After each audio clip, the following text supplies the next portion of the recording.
علما میگن در قرآن 74 جا خداوند با شب قسم خورد، 54 جا با روز قسم خورد. ببینید خداوند میگه واللیل اذا یغشی والنهار اذا تجلی. خدای مهربان میگه والضحی واللیل اذا سجی. خدا میگه والفجر. خدا میگه ولیال عشر. خدا میگه والعصر. ببین خداوند به چیزهای قسم میخورد که اونها ارزش دارند.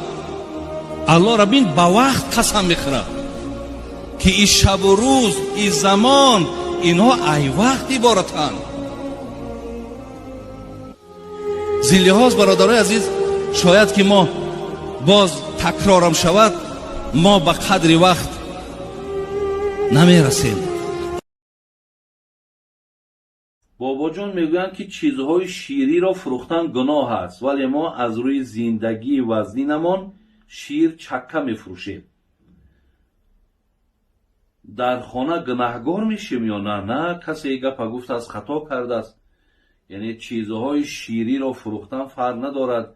چیزی که میفروشین، خواه شیر باشد، خواه جرغات باشد، خواه چکه باشد، هر چیزی که باشد نباشد، فروختن این انشالله یگان جای گناهش نیست، بلکه خدا خواهد این هم یک راهی بگیم به دست آوردن پول حلال است. یگان گناه هم برای کسی ندارد. کسی این گپ گفت است بسیار خطای کلام کرده است. برادرای عزیز، وقتی خدای مهربان جان ما را میگرفته است، معنای آیت همین است. وقتی که دیگر ما بی جان میشویم، وقتی که الله دویم باره جان در ما بر میگرداند، ما از خدای مهربان چی خواهش داریم؟ میگیم خدای مهربان رب ارجعونی، ما را یک بار دیگه به دنیا بر نمیگردانی. برادر عزیز، این دنیا چی دارد که ما برای این از خدای مهربان بازگشت دویم باره داریم؟ ولی در یک حدیث خواندم که بغیر شهید هر کسی را که میگفتن که دویم باره میخوای که دنیا برای، میگفت است نمیخواهم. میگفتن برای چی نمیخوایی؟ میگفت است اگر 100 سال که معیشت کنیم، سکرات مرگ دهان ما را تلخ کردگی ای.